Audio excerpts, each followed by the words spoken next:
The rig in front of me was driving in reverse at 70 miles per hour. I know how that sounds. I've been hauling freight across I-80 for 19 years, seen my share of weird shit on these lonely stretches between Omaha and Salt Lake City, but nothing, absolutely nothing, prepared me for what I witnessed on the night of February 7th, 2023. My name's Curtis Brennan, and I need to tell someone about this before I lose my goddamn mind. It started normal enough. I'd picked up a load of automotive parts in Des Moines, headed west through the dark heart of Nebraska, the kind of drive where you see maybe 3 other vehicles in an hour, where the highway becomes a black ribbon cutting through an ocean of nothing. Radio crackling with distant CB chatter, mostly complaints about the cold snap that had temperatures dropping to -15. My reefer unit hummed behind me, keeping those engine blocks from freezing solid. Around 2:30 a.m., just past the Lexington exit, I spotted taillights ahead. Another big rig, probably doing the same 75 I was maintaining. I eased off the throttle a bit. No need to crowd the guy. We haulers have an unspoken code out here. Give each other space. Respect the loneliness we all share. That's when I noticed something wrong with his trailer lights.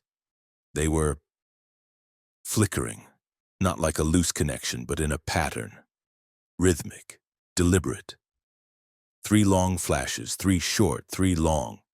SOS. Every trucker knows that signal, even if we've never needed to use it. My gut clenched. Guy might be having a medical emergency, trying to signal for help while still maintaining control of his vehicle. I grabbed my CB radio. Hey there, driver ahead in the Freightliner. You got your trailer lights flashing SOS. Everything all right up there? Static. I tried again. Breaker 19, this is Rolling Thunder heading westbound, mile marker 217. Freightliner ahead, you copy? Nothing but the hiss of dead air. That's when I noticed his speed. He wasn't slowing down for me to pass, wasn't speeding up to maintain distance. He was matching me exactly. When I hit 78, so did he. When I dropped to 72 testing it, he did too. Precise, mechanical.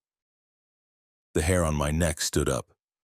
I decided to pass him, see if I could get a look at the driver, maybe spot what was wrong.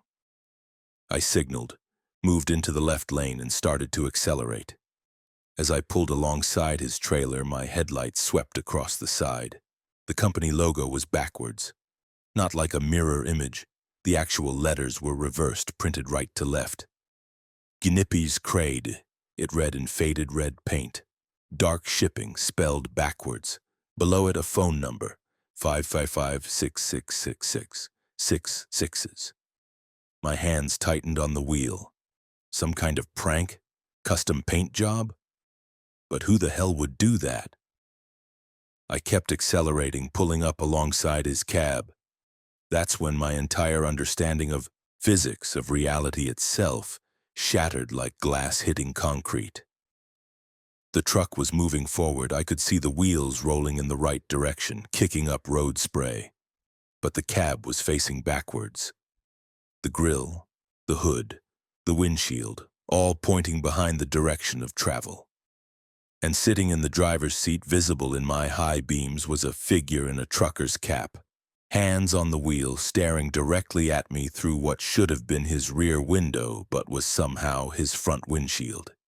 He waved, not a friendly wave, a slow, deliberate gesture.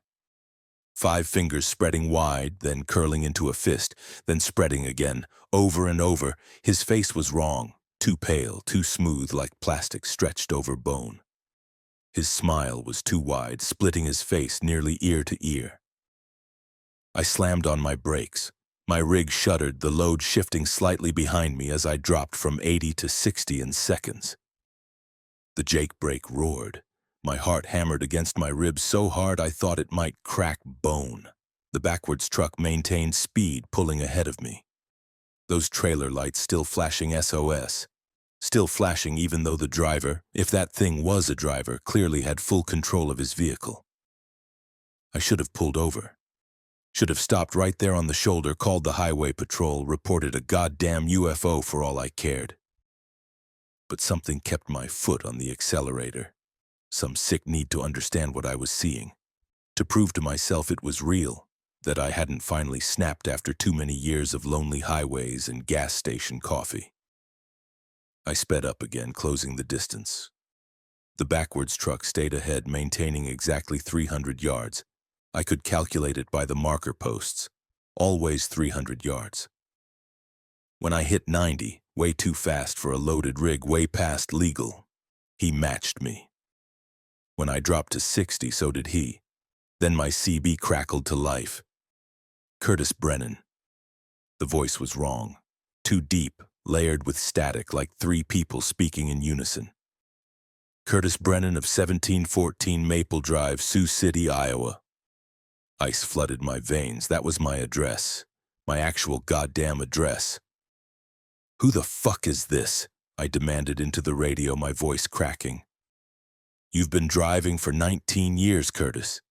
19 years on these roads. How many times have you passed us? How many times have we passed you? I looked ahead. The backwards truck's brake lights flared, but they were where the headlights should be, at the front of the backwards-facing cab. The whole rig was slowing down. I don't understand, I whispered into the CB. You will. Exit 223, take it. I checked my GPS. Exit 223 was coming up in half a mile. I'd driven past it hundreds of times, nothing there but a state highway leading north into emptiness. No services, no towns for 60 miles.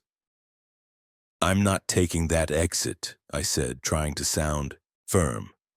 But my voice shook. You will. The backwards truck suddenly swerved right, cutting across both lanes toward the exit ramp. Impossible. No vehicle that size could maneuver that fast without jackknifing. But it did, smooth as silk, defying every law of physics I understood. And then I felt it. A pull. An actual physical sensation, like invisible cables had attached to my rig, dragging me toward the exit. My hands were locked on the wheel, trying to hold it straight, but the truck was turning right despite my efforts. The tires screamed against pavement. My trailer swayed dangerously. No, no, no! I was shouting now, standing on the brake pedal, but the rig kept moving right, kept following that impossible vehicle up the exit ramp. We climbed the ramp together, the backwards truck ahead, me helplessly following. At the top, the state highway stretched north into absolute darkness. No streetlights, no buildings, no signs of civilization. Just 2 lanes of cracked asphalt disappearing into void. The backwards truck stopped in the middle of the intersection. Just stopped, engine still running, exhaust puffing white in the freezing air. My rig stopped too, 30 feet behind it. I didn't brake. It just stopped. The driver's door opened. The figure climbed down from the backwards cab, climbed down from what should have been the back of the truck but was somehow the front. He stood in my headlights, and I got my first full look at him. He was wearing a trucker's uniform from the 1950s. Pressed shirt, tie, cap with a logo I didn't recognize. But his proportions were wrong. Arms too long, reaching past his knees. Legs bending at angles that didn't match human anatomy. And that face. God, that face was smooth and featureless except for that too wide smile and 2 black pits where eyes should be. He walked toward my truck, not a normal walk. Each step covered about 10 feet, like watching a film with frames missing. Step, he's 30 feet away. Step, 20 feet. Step, 10 feet. I was frozen, couldn't move, couldn't breathe. My body had forgotten how to function. He reached my driver's side door and knocked on the window. 3 times. Polite, patient. His voice came through the CB, though his mouth didn't move. We've been waiting for you, Curtis. For 19 years, we've been waiting. What do you want? I managed to croak. You've been driving our roads, using our highways. Did you think there was no toll? Those black pits tilted, studying me like I was a specimen. 19 years of borrowed time. The bill comes due. He raised one of those two long arms and pressed his palm against my window. The glass began to frost over from the inside, crystalline patterns spreading like veins. The temperature in my cab plummeted. I could see my breath now coming in short, panicked gasps. Every road has its keepers, Curtis. Every highway has its price. Some pay in money. Some pay in time. That smile widened impossibly further, splitting past where his face should end. Some pay in other ways. The frost patterns on my window began forming shapes, images. I saw other trucks, dozens of them, all reversed, all driving backwards down dark highways. I saw drivers with that same too-wide smile, that same smooth plastic skin. I saw myself sitting in this cab, but my face was changing, smoothing out, my mouth stretching wider and wider. "No," I whispered, "it's no, please." "You can refuse," the thing said. "You can turn around, drive back to your normal life, pretend this never happened." The black pits fixed on me. "But we'll be there, Curtis, in every truck you pass, in every rest stop bathroom mirror, in every reflection in your coffee. We'll be waiting. And next time, we won't offer a choice." My hand was on the door handle. I didn't remember putting it there. Didn't remember deciding to open the door. But I was pulling the handle, the lock disengaging with a click that sounded like a gunshot in the frozen silence. "That's right," it said. "Come see your new truck. Come see what you'll be driving for the next 19 years. The door swung open. Frigid air blasted into the cab, so cold it burned my lungs. I was climbing down, one foot on the step, then the other, my boots hitting the pavement. The thing stepped aside, gesturing toward the backwards truck with one of those two long arms. "She's already loaded, already fueled. Your route is programmed. 19 years, Curtis, then you can rest." I looked at the backwards rig. The engine was running, that familiar diesel rumble. But the sound was wrong. It echoed strangely, like it was coming from everywhere and nowhere at once. The cab door hung open, waiting. Something inside me snapped. Survival instinct, maybe. Terror, pure animal panic. I ran. Didn't think about it, just bolted back toward the interstate, my boots slapping against frozen pavement. Behind me, I heard that voice, no longer using the CB, just booming across the empty landscape. "You can't run from the roads, Curtis. The roads are everywhere." I was sprinting now, my middle-aged body screaming in protest, lungs burning in the Arctic air. The interstate was just ahead, maybe 100 yards. I could see headlights passing, normal traffic, normal reality. Then I saw them. Dozens of backwards trucks lining both sides of the ramp. They hadn't been there before. Couldn't have been there before, but now they formed a corridor, all facing the wrong direction, all with drivers standing beside them. Drivers with two long arms and two wide smiles. They watched me run. Didn't move. Just watched with those black pit eyes. I hit the interstate shoulder and kept running along the westbound lane. A normal truck passed me, horn blaring at the crazy man running on the highway. I waved my arms frantically, trying to flag it down. But it didn't stop. Why would it? Just another lunatic having a breakdown. I ran for 20 minutes before my legs gave out, collapsed on the shoulder, gasping, sobbing, looking back the way I'd come. The exit was gone. Not dark, not empty. Gone. Just unbroken prairie stretching into darkness. No ramp, no intersection, no backwards trucks. I pulled out my phone with shaking hands. The map showed exit 223 exactly where it should be, but my GPS pin showed me half a mile past it. Like I'd never taken the exit at all. Like the last 30 minutes hadn't happened. But my rig was gone. And when I checked my reflection in my phone's dark screen just for a second, just a flash, I saw my smile was a little too wide. A state trooper found me 2 hours later, hypothermic and incoherent. They found my truck 3 days after that, parked at a rest stop 40 miles ahead. Everything intact. Logs showed I'd driven straight through, never stopped, never exited. The GPS data confirmed it.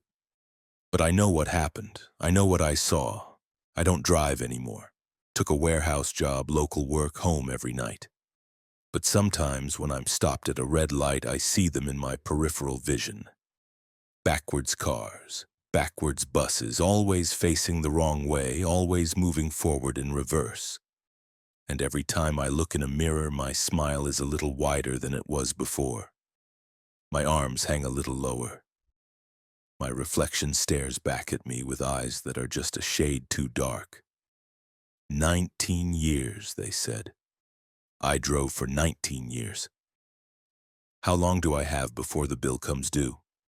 How long before I'm standing on some dark exit ramp, waiting for the next driver who's borrowed too much time?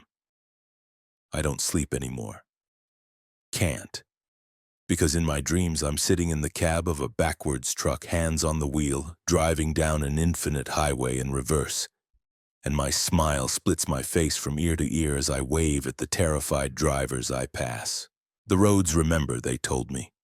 The roads always remember, and they never forget a debt. Story 2. The Static Passenger. She appeared in my passenger seat somewhere between mile marker 42 and 43, and she was made entirely of television static. I was hauling refrigerated pharmaceuticals from Phoenix to Portland, taking the I-5 corridor through Northern California. The stretch between Redding and the Oregon border is brutal this time of year. Late October, fog rolling in thick as cotton, visibility dropping to maybe 50 feet. You crawl along at 45, white-knuckling the wheel, praying the guy behind you is paying attention. My name's Rebecca Marsh, 41 years old, 12 years driving commercial. I'm telling you this because when the police took my statement, they thought I was having a psychotic break. Maybe I was. Maybe I still am. But I know what I saw. The clock on my dashboard read 11:17 p.m. when I noticed the temperature drop. Not outside. The cab heater was running fine, keeping things comfortable against the October chill. This was different. This cold came from inside, radiating from the passenger seat like someone had opened a freezer door. I glanced right. Empty seat. Of course it was empty. I drive solo, always have. Don't like the chatter, don't need the company, just me, the road, and whatever podcast I'm streaming through my phone. But the cold persisted. Got worse, actually. My breath misted in the air. Frost began crawling across the inside of the passenger window, delicate fractals spreading like fingers. What the hell? I reached over to crank the heat, and that's when I saw her in my peripheral vision. A woman. Sitting in my passenger seat, wearing what looked like a dress from the 1960s, hair styled in a bouffant, hands folded primly in her lap. And she was flickering, black and white, made of noise and distortion like a television tuned to a dead channel. I jerked the wheel right, nearly hitting the shoulder barrier, my heart slamming into my throat. The rig swayed dangerously. I corrected, got control, and looked directly at the passenger seat. Empty. Jesus Christ, I breathed, my hands trembling on the wheel. Get it together, Rebecca. Too much coffee. Not enough sleep. But the cold remained. And when I glanced at the passenger window, I could see her reflection in the glass. Still there. Still flickering. Staring straight ahead at the foggy road, her mouth moving like she was speaking, but no sound coming out. I fixed my eyes forward. Kept driving. What else could I do? Pull over in zero visibility fog, tell a highway patrol officer that I had a ghost made of TV static in my cab. They'd pull my medical certification, suspend my license pending psychiatric evaluation. You're not real, I said aloud, my voice too loud in the quiet cab. Hallucination, stress, that's all. The static woman turned her head to look at me. Even though I was watching the road, I could feel her gaze, cold, intense, Wrong. The flickering intensified, and now I could hear something. A soft hiss of white noise barely audible under the engine's rumble and the heater's fan. Then she spoke. Her voice came from everywhere, from the speakers, from the CB radio, from the very air itself. Distorted, layered, like multiple recordings playing at slightly different speeds. Rebecca Marsh, 41, license number T7749268. My bladder nearly let go. She knew my name, my license number. Who are you? I demanded, still not looking directly at her, afraid of what I'd see. I've been waiting in the signal, she said. Riding the frequencies. 47 years I've been waiting. Waiting for what? For someone to hear me. For someone to see me. The static intensified. The cab lights flickered. My dashboard gauges spun wildly, speedometer jumping from 40 to 90 to 0, fuel gauge swinging from full to empty. For someone to stop. I can't stop, not here. Too dangerous. My voice was shaking badly now. Professional composure gone. Just raw fear. You have to stop. You have to let me out. Out? Out where? We're in the middle of nowhere. The flickering woman pointed ahead into the fog.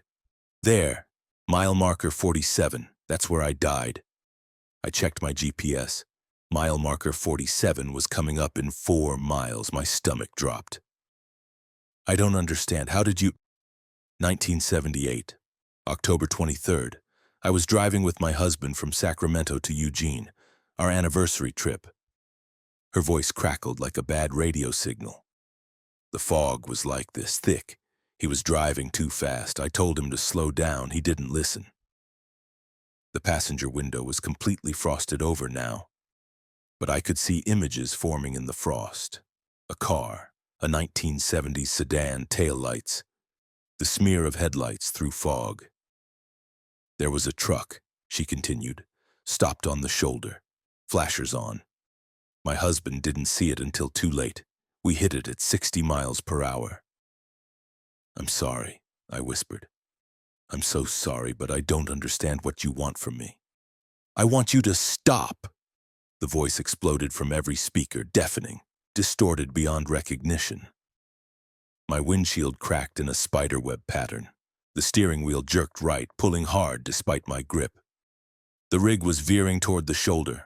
I fought it, arms straining, but it was like fighting a riptide. Something was controlling my truck, overriding my inputs. Let go of my wheel, I screamed. Mile marker 47, that's where I died, that's where I've been trapped, in the signals, in the frequencies, in every radio wave that passes through that spot. We were on the shoulder now, slowing down. My foot wasn't on the brake, but we were decelerating anyway. The GPS showed mile marker 47 approaching. 30 seconds. 20. I looked directly at her for the first time. She was clearer now, less static. I could make out her features, pretty woman, late 20s, with sad eyes and a gentle smile. But behind her, like a double exposure, I could see something else. A mangled body, shattered glass embedded in flesh. A face that was half missing, crushed against a steering wheel. I don't want to hurt you, she said, and her voice was almost normal now. Almost human.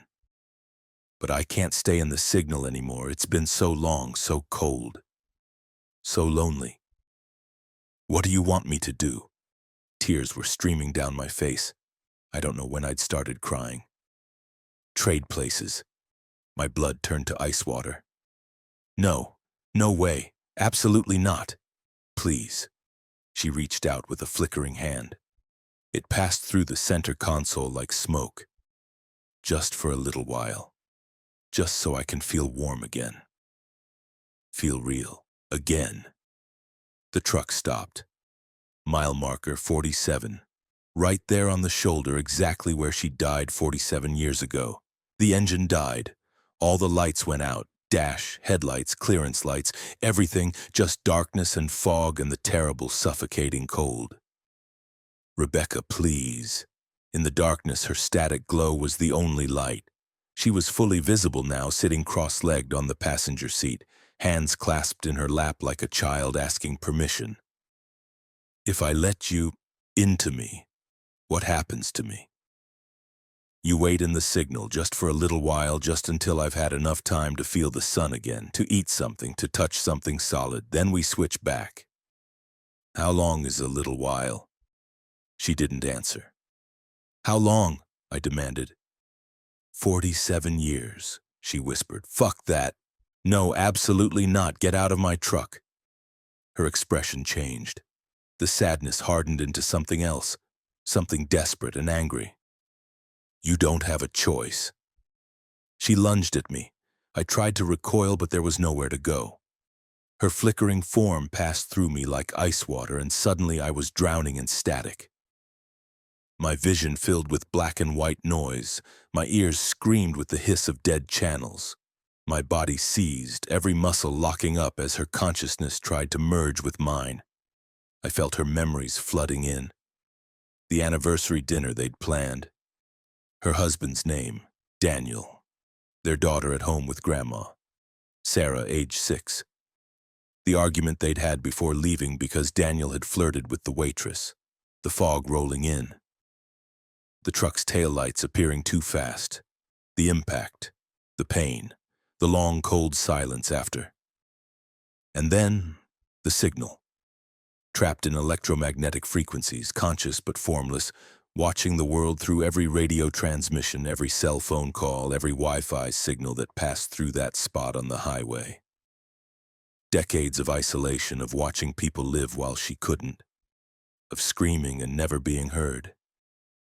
Until tonight. Until me. But I fought back. I don't know how. Pure survival instinct, maybe. I focused on my own memories, my own identity.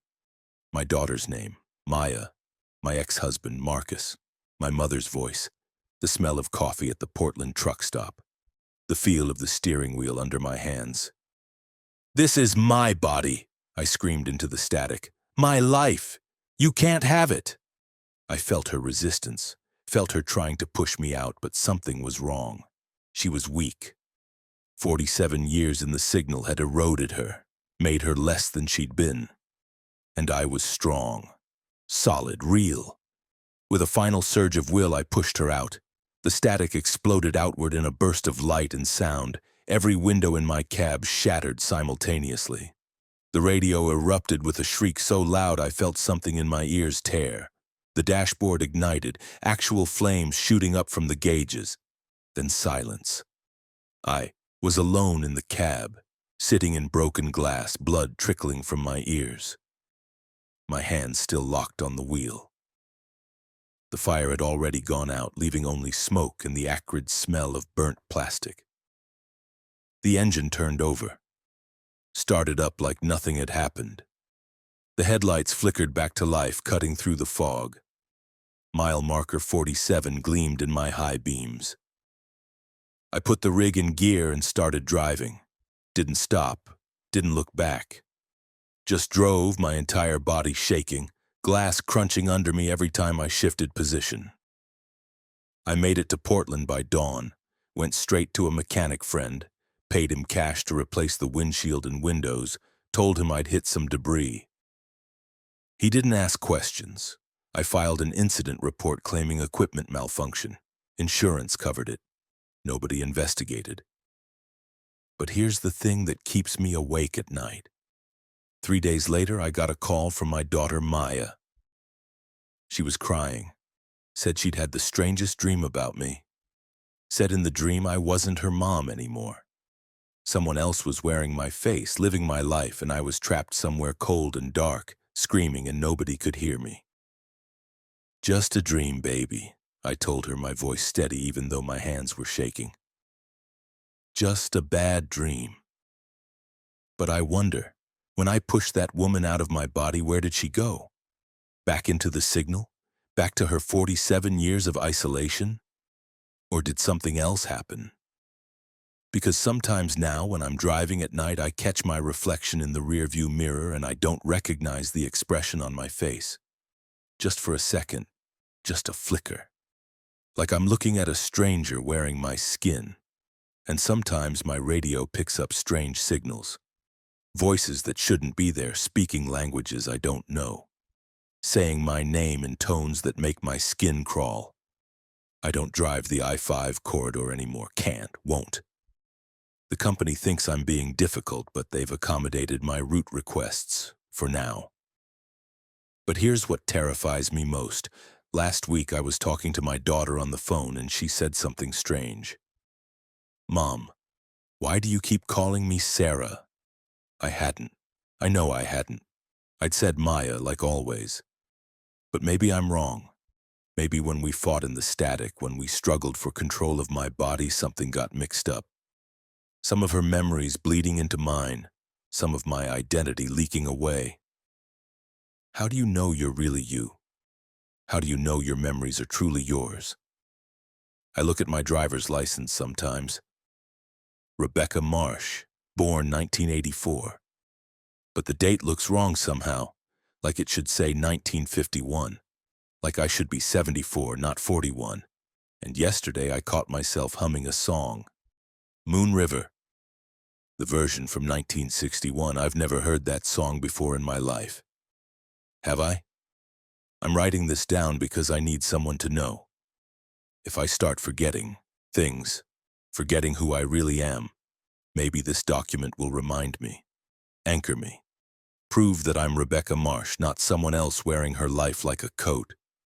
But I can already feel it happening, feel her memories mixing with mine, her life becoming my history.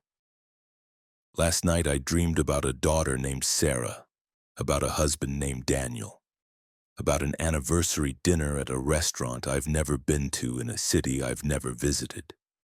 And when I woke up just for a moment, I couldn't remember my real daughter's name. Was it Maya?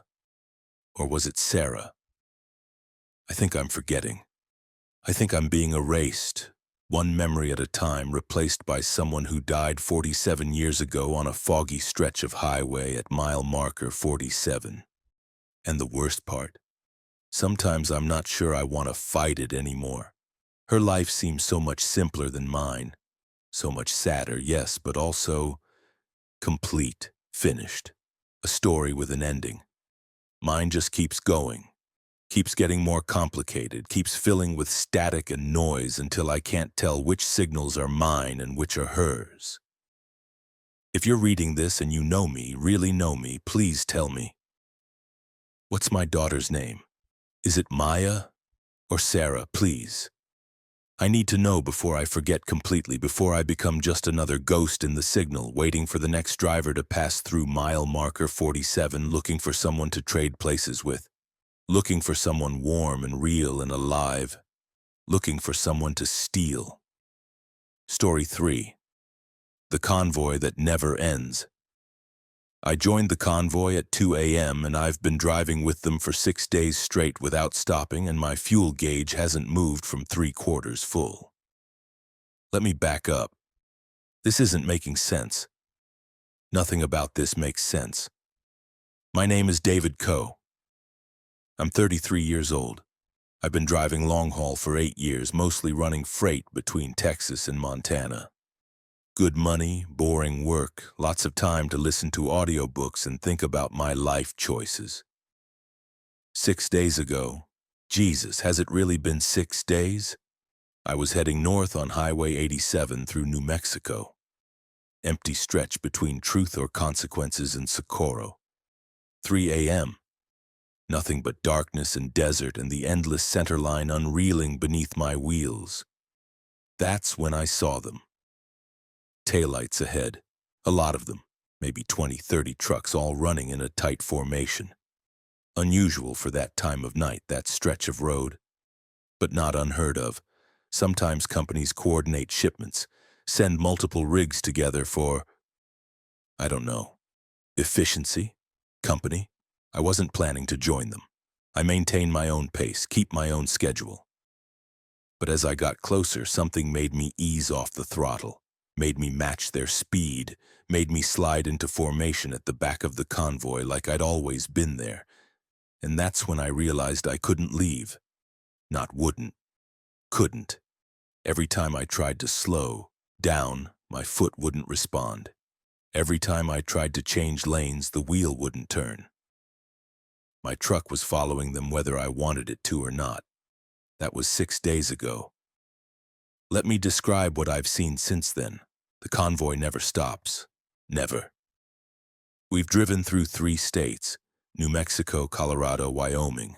We maintain a steady 65 miles per hour, never faster, never slower.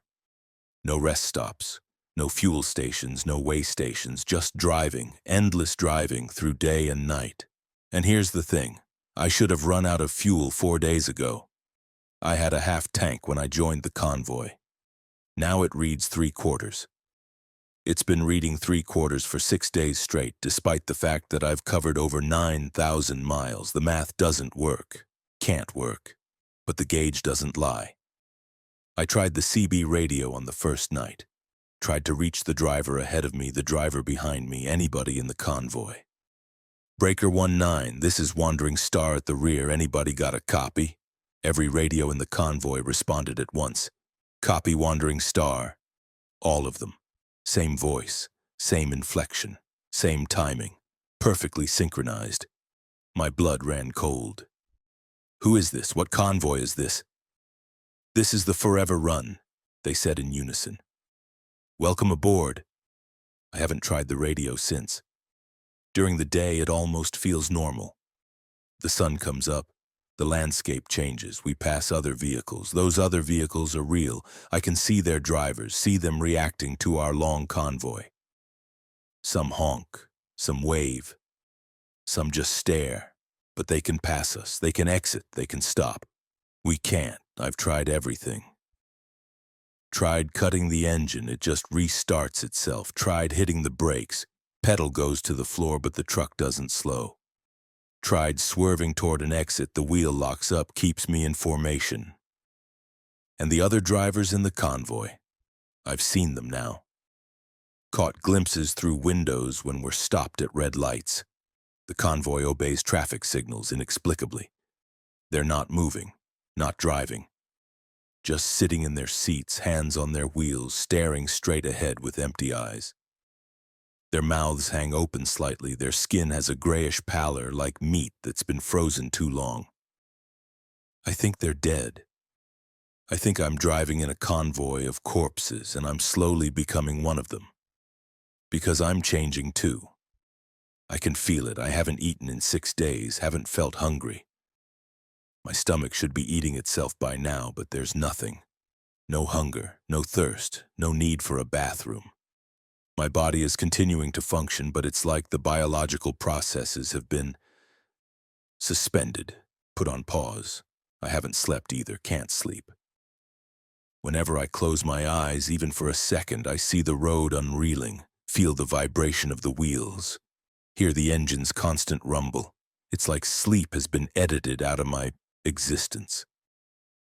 On the second day, I tried to contact people outside. Called my dispatcher, my sister, the highway patrol. Every call went through. I could hear it ringing, but nobody answered. Just endless ringing like calling into a void. Then I tried texting my sister. I'm in trouble, stuck in some kind of convoy, can't stop, Highway 87, send help. She responded immediately. David, I don't understand. You're not supposed to be on a run right now. You called yesterday and said you were taking a week off. I didn't call her yesterday. I haven't talked to her in 3 weeks. I tried to explain, tried to tell her what was happening, but her responses got stranger and stranger. She kept insisting I was on vacation, kept saying I'd sent her pictures from a beach in California, pictures I've never taken, places I've never been. Eventually, she stopped responding. When I tried to call, her number was disconnected. On the 3rd day, I started noticing the landmarks repeating. There's a distinctive rock formation in northern New Mexico shaped like a crouching bear. We drove past it heading north. Then, 6 hours later, we drove past it again. Same formation, same angle, same everything. Except we never turned around. Never exited the highway, just kept driving straight north, and somehow we looped back to the same spot. It happened again with a grain elevator in Colorado. Passed it twice in the same day. Then 3 times. Then I lost count. We're not driving through geography anymore. We're driving through something else. Some kind of loop, some kind of pocket reality where distance and direction don't work right. On the 4th day, I saw the signs. Not road signs, messages, painted on the pavement in huge white letters. The convoy had to drive over them so I couldn't miss them. Turn back. You're already dead. Count your trucks. That last one bothered me. Count your trucks. I could see the convoy stretched ahead, maybe 25 rigs. Hard to count while driving, but definitely in that range. So I counted, carefully. Used the mirrors, used the passing landmarks to track each vehicle. 37 trucks, that didn't match. I counted again. 42. A third time. 51. The convoy is growing. Every time I count, there are more trucks. They're appearing out of nowhere, sliding into formation like they've always been there. And on the 5th day, I realized I could see one of them appearing. We were on a straight stretch in Wyoming, visibility for miles. I was watching the truck directly ahead of me, a red Peterbilt with Montana plates. Watching it closely, not blinking. And between 1 second and the next, there was a truck between us. A blue Kenworth. It just materialized, faded into existence like a photograph developing. One moment, empty space, the next a fully formed rig doing 65 miles per hour. The driver was slumped over the wheel. Not moving. Gray skin, dead eyes staring at nothing. I screamed. Couldn't help it, just screamed and screamed until my throat was raw. The new truck just kept driving, perfectly maintaining formation. That night, the 5th night, I finally saw where we're going. The convoy turned off the highway onto a narrow road. Not an exit I'd seen before. Just a road that appeared splitting off from the main highway like a crack in glass. We followed it into the desert. 30 miles. 50. The landscape became increasingly wrong. Rock formations that couldn't exist naturally. Colors that hurt to look at. Purples and greens that don't appear in nature, that don't have names.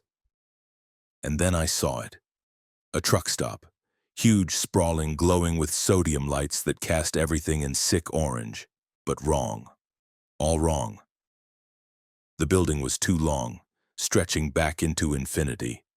The fuel pumps were in rows that extended past the horizon. The parking lot held thousands of trucks, tens of thousands, all parked in perfect rows, silent and dark. The convoy began to pull in. One by one, the trucks in front of me exited the road and headed for empty parking spots. They moved with mechanical precision, backing into spaces, cutting their engines. No drivers emerged. They just sat there, dead or dying or something in between. My truck was turning toward the entrance, heading for the parking lot, heading for an empty space where I'd sit forever, slowly decaying behind the wheel. Another addition to the infinite collection. That's when I did the only thing I could think of. I jumped. Didn't think about it. Just opened the door while the truck was still moving 65 miles per hour and threw myself out into the night. I hit the pavement hard. Something in my left arm broke with a snap I felt more than heard. Skin tore away on my shoulder, my hip. I rolled and rolled and rolled, worlds spinning in a chaos of pain and asphalt. When I stopped, I was lying on my back, staring up at stars that were arranged in patterns I didn't recognize. Constellations that spelled out words in languages I couldn't read. My truck kept going without me. Pulled into the parking lot, found an empty space, backed in with mechanical precision. Stopped. Engine still running. Headlights still on. Waiting for a driver who wasn't there anymore. I got up. Took every ounce of will I had, but I got up. Arm hanging useless at my side, blood soaking through my clothes, but I got up and I ran. Ran back toward the road we'd come from. Ran away from that impossible truck stop with its infinite parking lot and its cargo of corpses. Behind me, I heard engines starting. Dozens of them, hundreds. They were coming after me. I ran faster. The road was shifting under my feet, trying to route me back to the parking lot, but I fought it. Ran diagonally across the desert, ignoring the road entirely, jumping over cacti and dodging rocks. The horizon was lightening.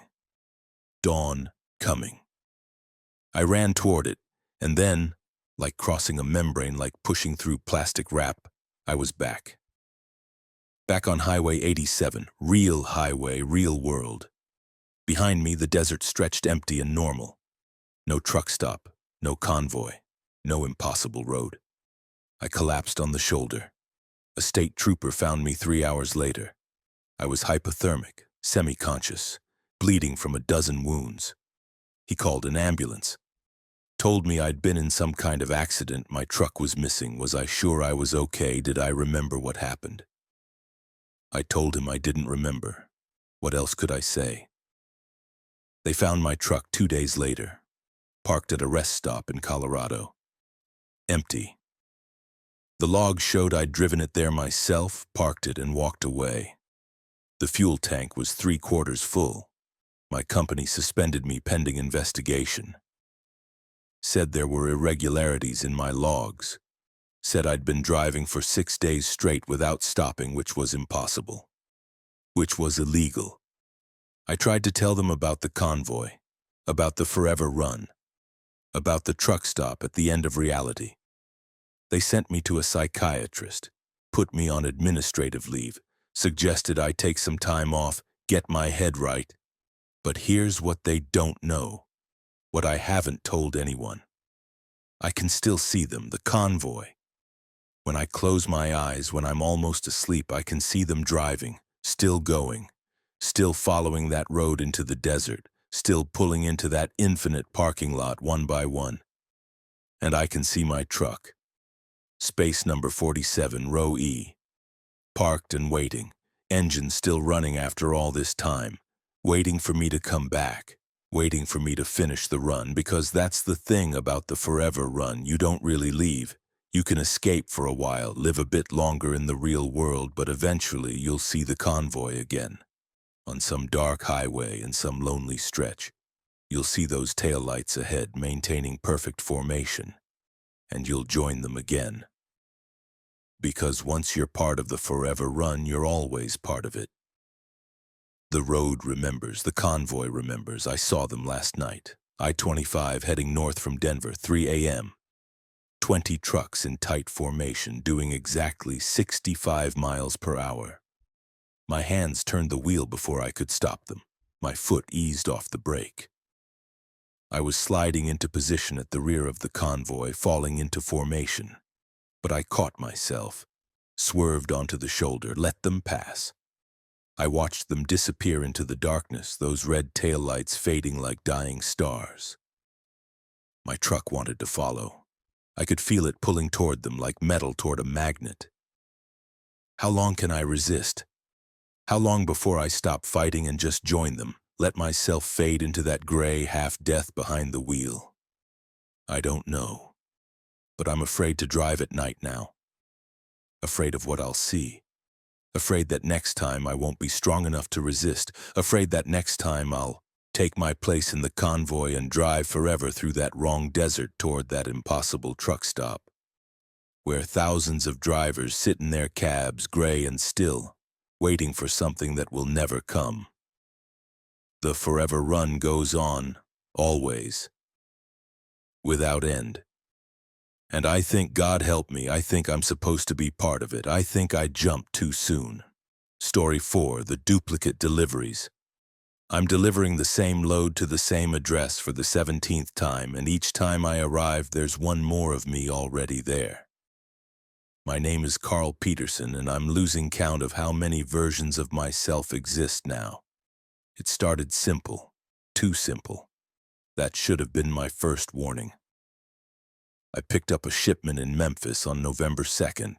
Just a standard load, 42 pallets of industrial equipment headed for a manufacturing plant in Duluth, Minnesota.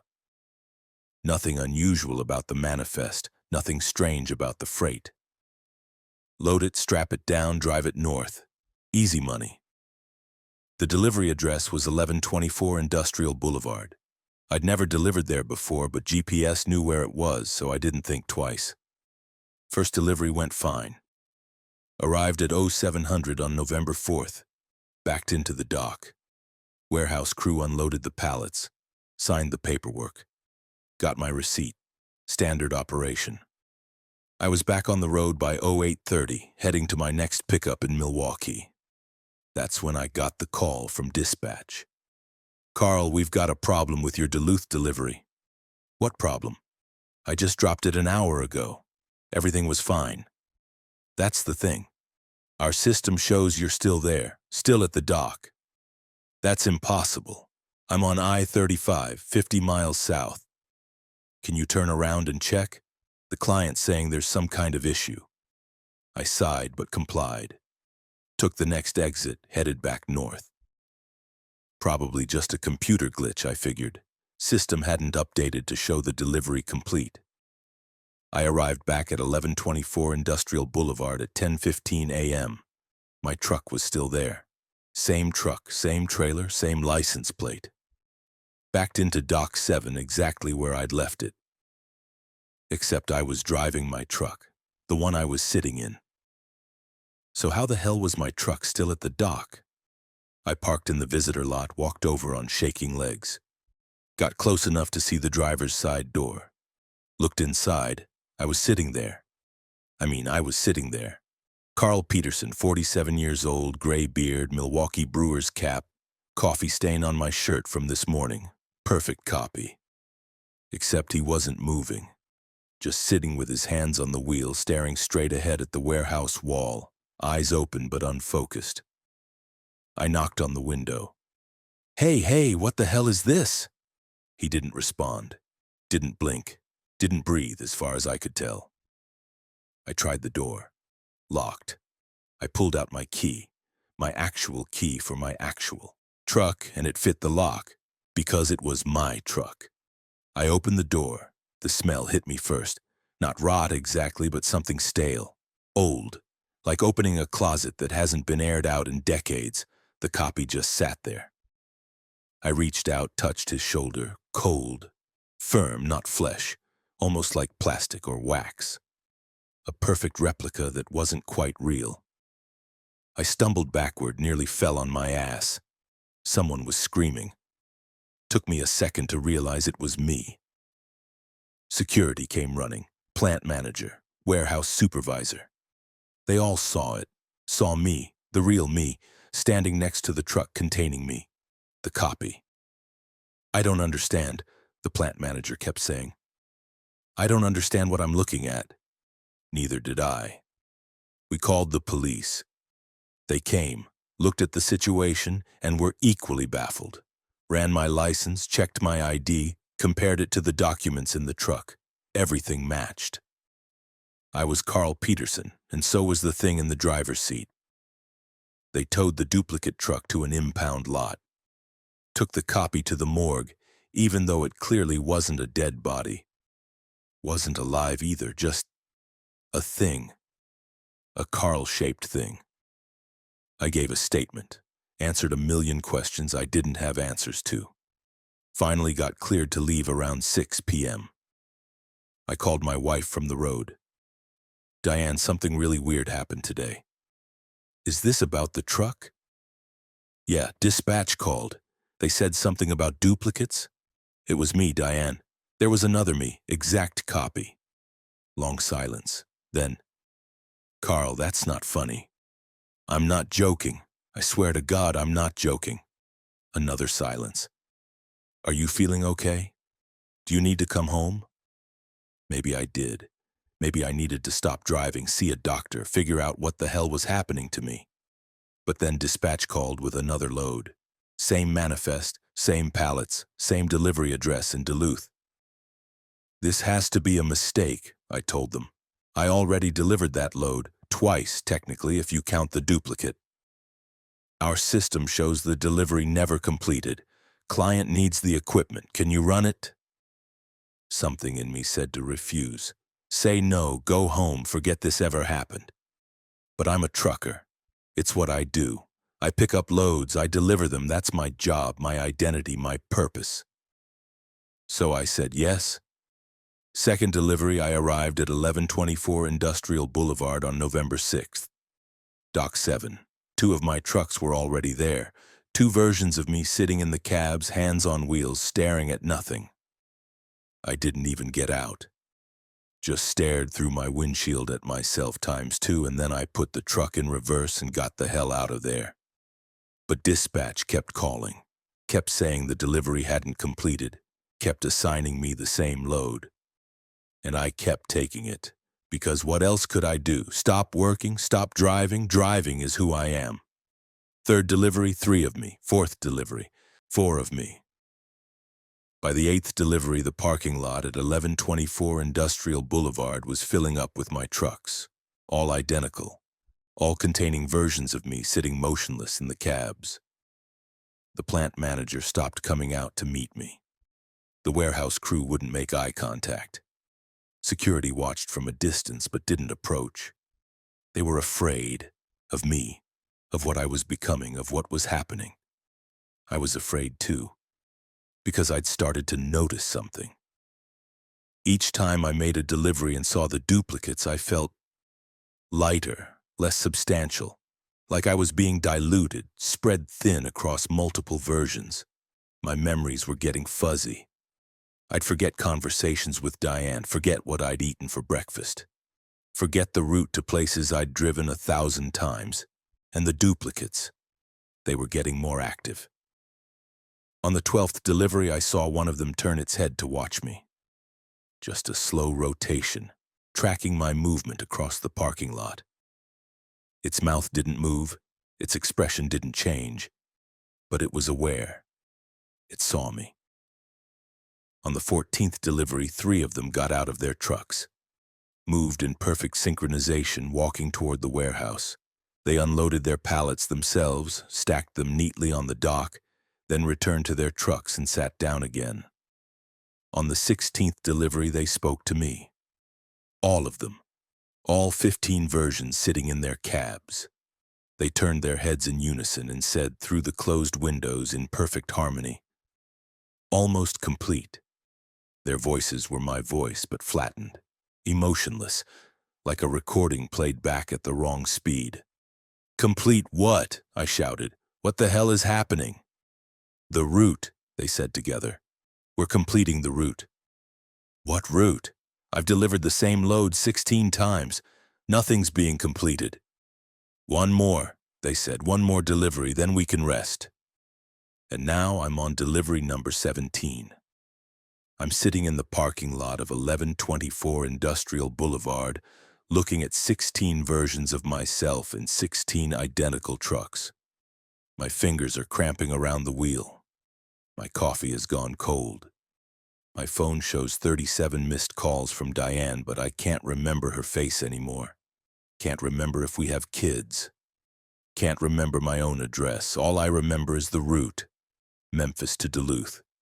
Pick up the load, deliver the load, pick up, deliver again and again and again. The duplicates are getting out of their trucks now, all of them, moving in perfect synchronization.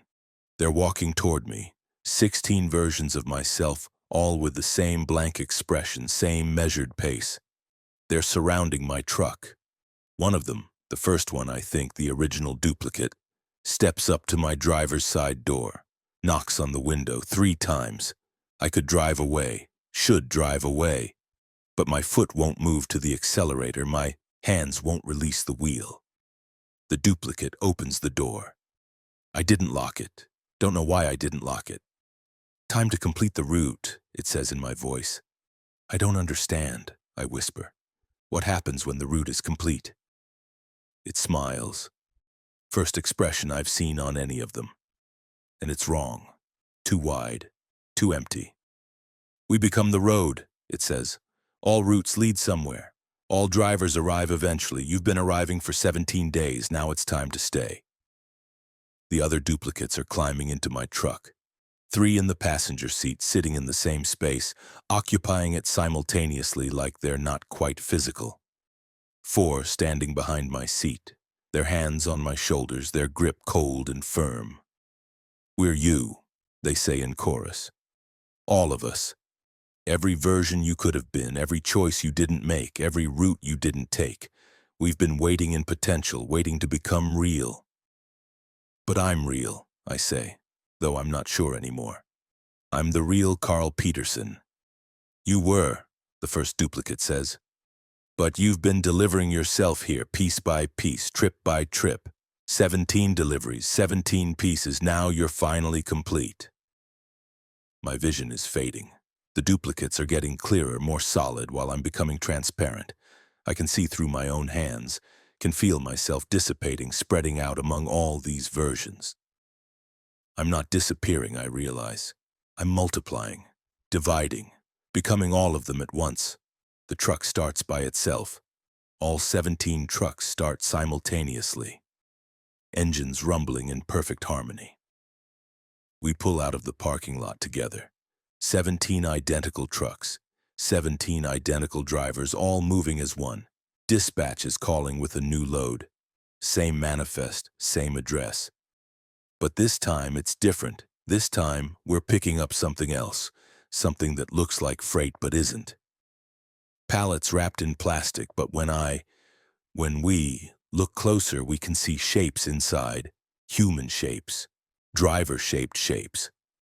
We're delivering ourselves over and over to different addresses, different warehouses, different docks, spreading across the country, multiplying with each delivery. Each time we arrive, we leave a duplicate behind, and that duplicate waits for the next version to arrive, and the cycle continues. I am Carl Peterson. We are Carl Peterson. All of us driving the same routes, delivering the same loads, arriving at the same destinations. The route never ends. The delivery is never complete. We are 17, soon we'll be 34. Then 68, then 136. Eventually, every truck on the road will be driven by Carl Peterson. Every delivery will be made by us, every warehouse will be staffed with our duplicates, unloading the freight that is ourselves, sending us back out to pick up more versions, to deliver to more locations, to create more copies. We'll fill the highways, fill the truck stops, fill every loading dock in America. All of us, all Carl, all driving, all delivering, all completing the route that never ends. If you see a truck with Tennessee plates, license number TK47732, carrying industrial equipment, headed for Duluth, that's us. That's me. That's all of us. And if you're a driver, if you take the load, if you follow the route, you'll join us. You'll deliver yourself. Again and again and again. The route never ends. The delivery is never complete. We are the freight. We are the destination. We are the road. And soon, you will be too. Story 5. The Voice in the Jake Brake. The Jake Brake started talking to me somewhere between Billings and Miles City, and it knows things about me that I've never told anyone. My name's Thomas Villanueva. I'm 52 years old. Been hauling crude oil tankers across Montana and North Dakota for the last 14 years. It's lonely work, dangerous work, but the pay's good and I've gotten used to the solitude. Or I thought I had. November 9th, 2023. I remember the date exactly because it was the day I stopped understanding what reality means. I was westbound on I-94 carrying 8,700 gallons of crude from a fracking site outside Williston. Weather was turning, snow flurries starting to dust the highway, temperature dropping fast. The kind of night where you need to be sharp, keep your speed down, be ready for black ice. I was descending a long grade, foot off the accelerator, letting the Jake brake do its work. That familiar ratcheting growl as the engine compression slowed the rig down, saving my foundation brakes for when I really needed them. Except the sound was wrong. Not wrong like mechanical failure, wrong like... There were words in it. Syllables buried in the grinding rhythm of the engine brakes, like someone speaking through gravel and machinery. At first, I thought I was imagining it. Fatigue-induced auditory hallucination. I'd been driving for 9 hours straight, was probably overdue for a rest stop. Your brain does weird things when you're tired. But then I heard it clearly. Thomas. My name, spoken in the Jake Breaks voice, in that mechanical rattling growl, somehow forming consonants and vowels. I released the throttle completely, letting the truck slow naturally. The Jake Brake stopped. Silence except for the wind buffeting the cab and the hum of tires on pavement. What the hell? I muttered to myself. I pressed the throttle gently, letting the truck speed up again, then released it. The Jake Brake engaged. Thomas, Thomas, Thomas. 3 times. My name 3 times, each repetition clearer than the last. Definitely not my imagination. Definitely not fatigue. I should have pulled over right there. Should have stopped, inspected the engine, called a mechanic, done literally anything except what I actually did, which was answer it. Who is this? The Jake Brake responded. You know who this is. The voice was clearer now. Still mechanical, still grating, but forming complete sentences. Male voice. Familiar somehow, though I couldn't place it. No, I don't know. What the hell is happening? Look in your mirror, Thomas, really look. I glanced at my side mirror. Just the highway behind me, empty and dark. Snow coming down harder now, swirling in my taillights. There's nothing there. Not that mirror, the rear view. Look at yourself. I tilted the rear view mirror to catch my reflection. Just me. Tired eyes, gray beard, worn trucker cap. Same face I'd seen for 52 years. Then I blinked, and in that instant between closed and open eyes, my reflection was different. Younger. 23 years old, smooth-faced, full head of dark hair.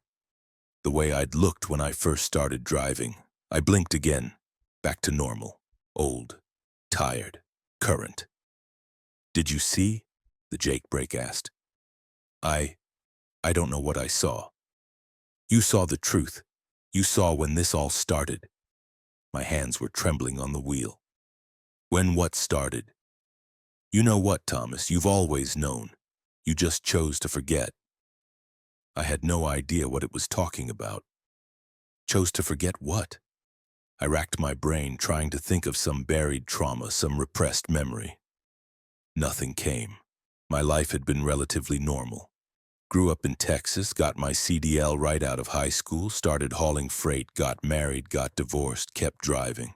Standard stuff. Nothing worth forgetting. I think you've got the wrong person, I said. I don't... The Jake Brake erupted with a sound like laughter, harsh, grinding, mechanical laughter that made my teeth hurt. Wrong person? Oh, Thomas, you were never a person. Ice flooded my veins. What? You're a copy, a replacement. You've been a replacement for 29 years. That's insane. That's fucking insane. I'm real. I'm Thomas Villanueva. I have memories, a history, his memories, his history. Implanted perfectly down to the last detail, but they're not yours. I was breathing too fast, hyperventilating. The highway was blurring in front of me, snow and darkness and centerline melting together. Tell me what happened on August 14th, 1994, the voice commanded. I don't remember every specific date. That's 30 years ago. You should remember that one. It was the day you died. I didn't die. I'm right here. I'm alive. The original Thomas died. Truck accident on Highway 12 in North Dakota. Tanker flipped. Crude oil spilled. Fire so hot it melted the asphalt. They never found enough remains to fill a shoebox. I knew about Highway 12, had driven it 1,000 times, but I'd never had an accident there. Never had a serious accident anywhere. You're lying, I whispered. Am I? Then explain this. The dashboard lights flickered. The speedometer needle spun wildly, and then the radio turned on by itself, tuned to AM static. Through the static, a news broadcast, old, crackling with age. Devastating accident on Highway 12. Driver Thomas Villanueva of Corpus Christi, Texas, was killed instantly when his crude oil tanker overturned and exploded. Highway officials report. The broadcast cut off. No, I said. No, that's fake. Someone recorded that. You're playing it to fuck with me. That's not real. Your wife left you 3 years after the accident, the voice continued. Or rather, she left the replacement. She said you were different, colder, less human. She couldn't explain it, but she knew something was wrong. Deep down, she knew you weren't her husband anymore. That part was true. Maria had left me in 1997, said I'd changed, said I wasn't the man she'd married. I'd chalked it up to the stress of the job, the long hours, the time apart. But what if... No, I said again more firmly. No, I remember my childhood. I remember my father teaching me to change oil. I remember breaking my arm in Little League. I remember my first kiss with Jenna Matthews behind the gym. Those are real memories. Mine.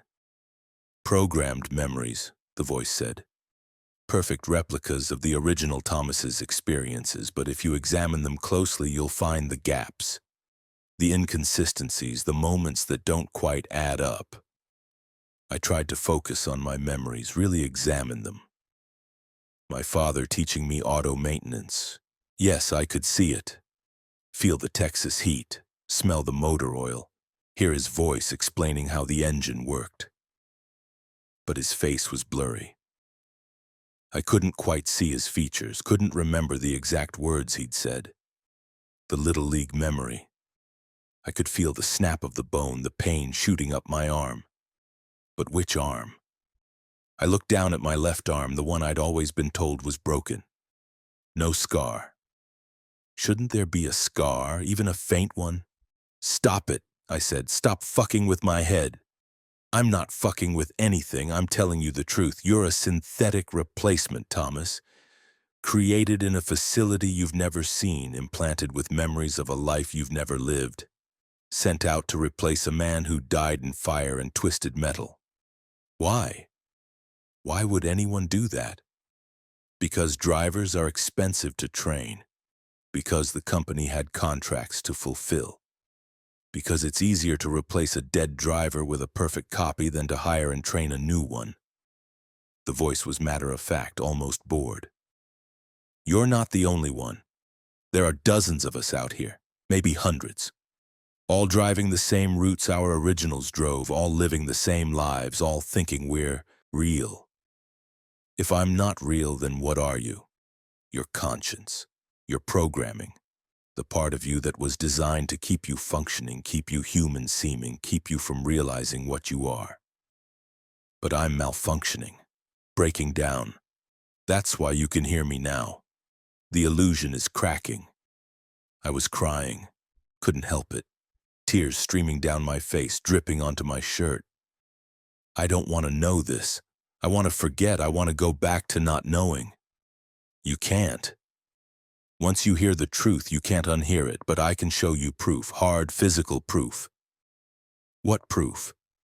Your left side, lower back, feel for the panel. What panel? There's no... Feel for it. It's hidden under the skin, magnetic seal. Press hard and slide up. I didn't want to do it. Every fiber of my being screamed at me to ignore the voice, to keep driving, to pretend this conversation never happened.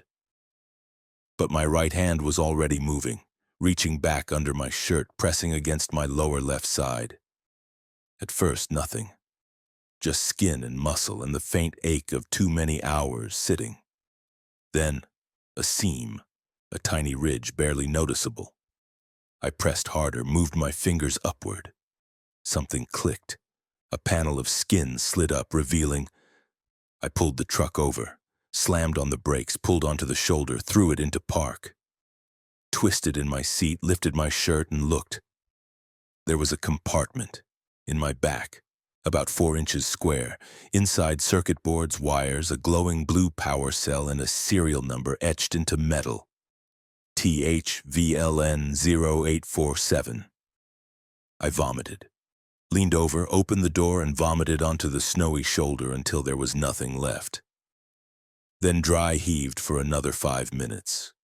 When I could finally breathe again, I sat back up. The panel was still open, still showing me what I was. "You're not human," the Jake brake said softly, almost gently. "You never were.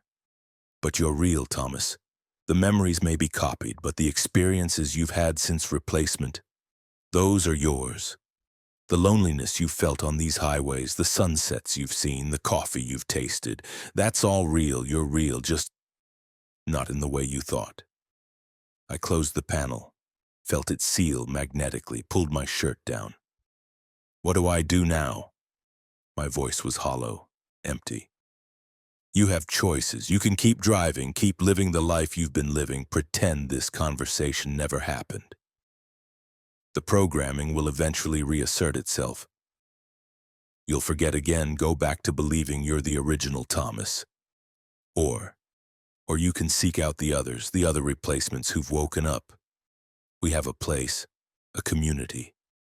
We help each other remember what we are, help each other decide what we want to be." "Where?" The voice gave me an address, a truck stop in Wyoming, coordinates rather than a name. "They'll know you're coming, they'll be waiting." "How will they know?" "Because your distress signal activated the moment you opened the panel. All of us have it.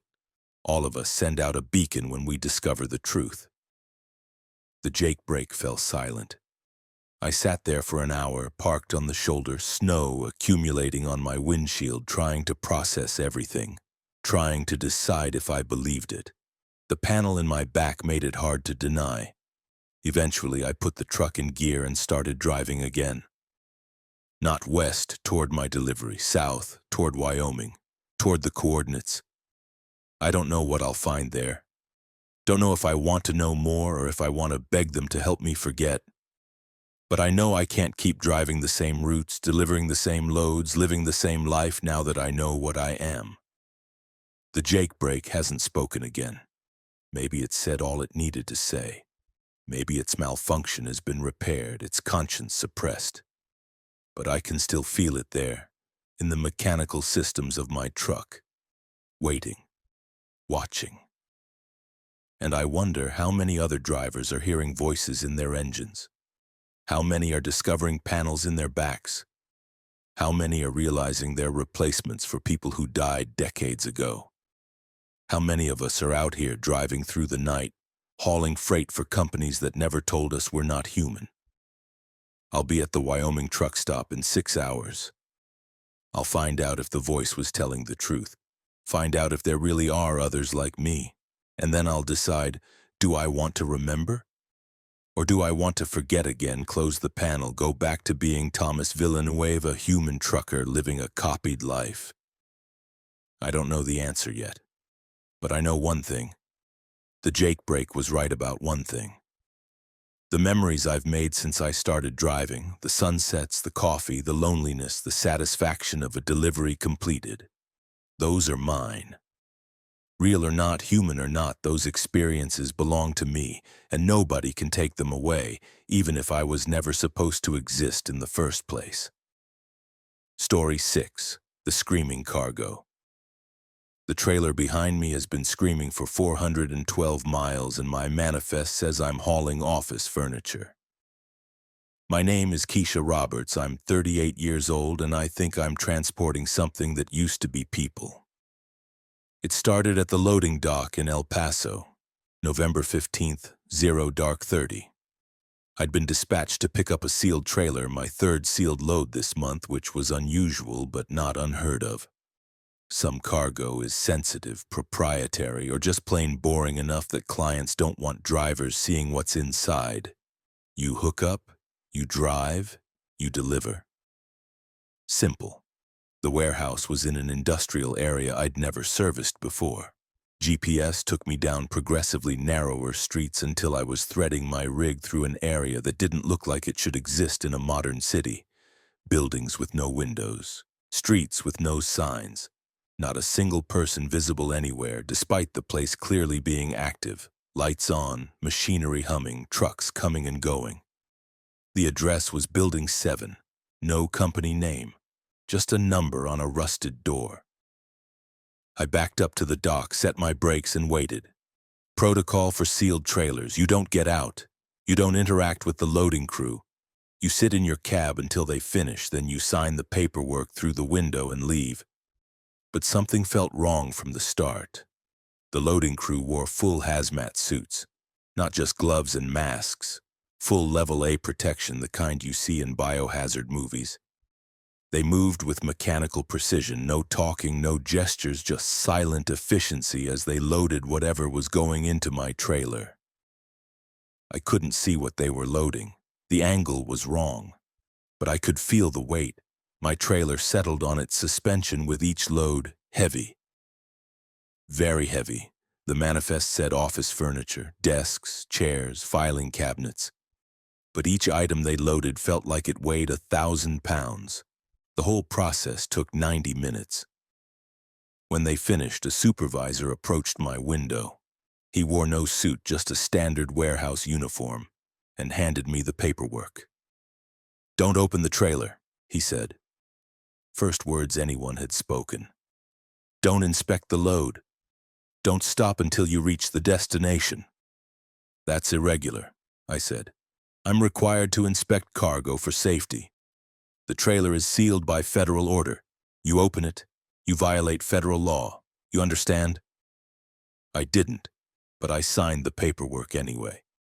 Destination: Facility 12, 30 miles north of Roswell, New Mexico. Delivery by noon on the 16th. Should have been a milk run. 7-hour drive, mostly straight highway. I pulled out of the dock at 0300 and merged onto I-10 heading east. The screaming started at 0347, faint at first. I thought it was brake squeal or wind getting into a gap in the trailer seals. Just a high-pitched whine that rose and fell with the road's rhythm. Then it got louder, and it started forming sounds, words. "Let us out, please God, please let us out." I nearly drove into the median, yanked the wheel hard right, overcorrected, felt the trailer sway dangerously. Took me 20 seconds to get control, my heart hammering like a piston. The screaming continued. Multiple voices now. Dozens of them, all overlapping, all begging in that same high, desperate pitch. "Can't breathe, there's no air, please. Hurts, it hurts, everything hurts. What did they do to us? What are we?" I grabbed the CB radio with shaking hands. "Dispatch, this is Midnight Runner. I've got an emergency situation. My cargo is..." Static. Pure white noise. I tried my cell phone. Same thing. No signal, even though I was on a major interstate with full towers. The screaming got louder. Not just louder, closer. Like the sources were moving through the trailer, pressing up against the walls that separated the cargo area from the cab. "Driver, please, driver, we know you're there. Please help us." "Your office furniture," I said out loud, my voice cracking. "Your fucking office furniture, desks and chairs, that's all?" Something slammed against the interior wall behind my seat. Hard enough to shake the whole cab. Once, twice. A dozen rapid impacts, like fists pounding against metal. "Not furniture, not furniture, not furniture, I floored the accelerator. Speed limit was 75, I hit 90. Had to get to the destination faster. Had to get this cargo off my truck and never think about it again. But the faster I drove, the louder the screaming became. By mile marker 120, it was deafening. I could barely hear the engine over the chorus of agonized voices pouring from the trailer. I passed a state trooper at mile marker 134. He didn't even look at me, didn't turn on his lights. Just sat there on the shoulder, staring straight ahead like a statue. I tried to flag him down, slowed, honked, flashed my lights. He didn't move, didn't react, like he couldn't see me, or was programmed not to see me. That's when I realized whatever I was carrying, it had protection, official protection. The cops wouldn't help me. Dispatch wouldn't answer. Nobody would intervene. I was on my own. At mile marker 180, just past Las Cruces, the voices changed. They stopped begging, stopped screaming, started speaking in unison. We remember now, all of them, dozens of voices perfectly synchronized. We remember what we were, what they made us. I wanted to pull over, wanted to stop and run and never look back. But my hands wouldn't release the wheel, my foot stayed on the accelerator, like I was locked into the driver's seat following programming. We were drivers, the voices said, just like you. We took loads we shouldn't have taken, delivered cargo we shouldn't have delivered, and when we learned too much. They paused. The silence was worse than the screaming. They processed us, broke us down, rebuilt us. We're the cargo now, driver. We're what happens to people who see too much. I don't see anything, I said desperately. I don't know anything. I'm just doing my job. That's what we said. But you're hearing us now. You're listening. That means you're already marked, already scheduled for processing. No, I'll forget. I'll pretend this never happened. I won't tell anyone. It's too late. You accepted the load. You heard our voices. You're part of the system now. The trailer jolted. Not from road bumps, from inside, like the cargo was shifting, reorganizing itself. Open the door, the voices said. Open the door and see what you're delivering. I can't. It's sealed. Federal order. Open it. You need to see. You need to understand what you'll become. My right hand was moving. Against my will, against every screaming instinct, it was reaching for the door handle. Don't do this, I whispered. Please, don't make me do this. We're not making you do anything. You're choosing. You've always been choosing. Every load you've taken, every question you didn't ask, every irregularity you ignored, you were choosing this.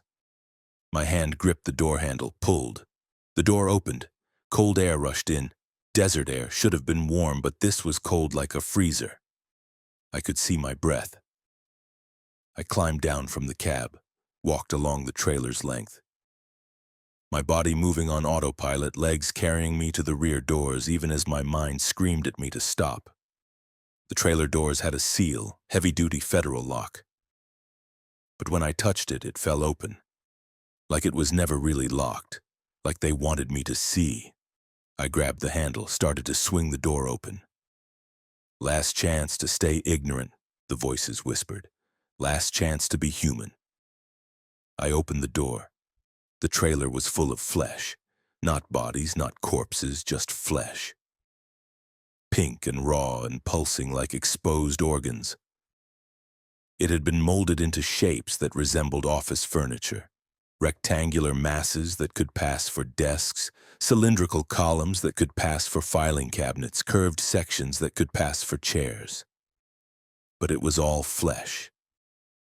Living flesh, breathing flesh, and it had faces.